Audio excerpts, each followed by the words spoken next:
அறம் தவறாமை சிறந்ததே. அதே சமயத்தில் அறம் தவறும் பகைவரின் சூழ்ச்சிக்கு பலியாகாமல் இருப்பதும் முக்கியமானது. போரின் நுட்பங்களை பயிற்சியில் சிந்திக்க இயலும். அதை பயன்படுத்தி பார்க்க போர்க்களம் தேவைப்படும். 100 பயிற்சிகள் அளிக்காததை ஒரு போர்க்களம் அளிக்கும். குல ஆசான் கூறிக்கொண்டே போக, போரின் எந்த கணத்திலும் அமைதி இழக்கக்கூடாது.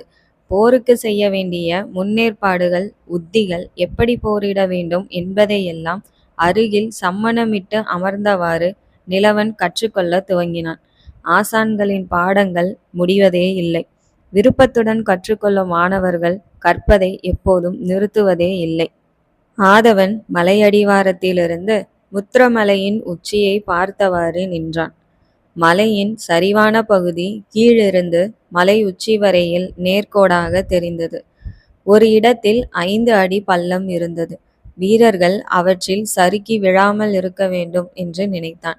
சரிவை தவிர மற்ற 3 பக்கங்களும் ஒற்றை பாறையால் உருவாகி வளவளப்புடன் இருந்தன. சில இடங்களில் சிறிய பாறைகளும் மரங்களும் தெரிந்தன. மேலிருந்து குதித்து இறங்கலாம், ஆனால் ஏறுவது மிக கடினம். எனவே சரிவின் வழியாகத்தான் ஏறியாக வேண்டும். பரம்பினர் எவ்வாறு தாக்குதலை நடத்துவர் என்று கணிக்க முயன்றான். விற்படையையே பரம்பு பெரிதும் நம்பியிருக்கும் என்று தோன்றியது.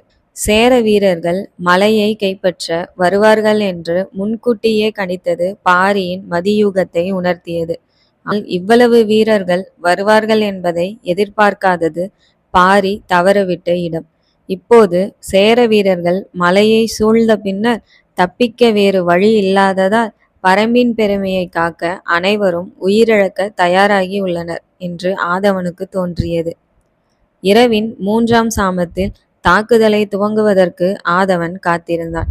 போரின் இறுதி நேர தாக்குதலின் போது கதிரவனின் வெளிச்சம் வரவேண்டும் என பெரிதும் விரும்பினான். சேர நாட்டின் தளபதியை ஒரு சிறுவன் நகையாடியதும் ஒரு பொருட்டாகவே மதிக்காததும் கொந்தளிக்க செய்தது.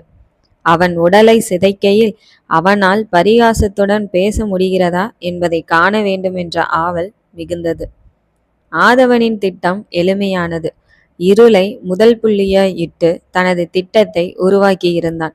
முன்னே சென்ற வீரர்கள் கேடயத்தையும் மரக்கிளைகளையும் கையில் ஏந்தி செல்ல, அடுத்திருந்த வீரர்கள் ஒரு கையில் கேடயத்தையும் மற்றொரு கையில் நெருப்பிடாத தீப்பந்தத்தையும் ஏந்தி மலையுச்சிக்கு ஓசையின்றி செல்ல வேண்டும்.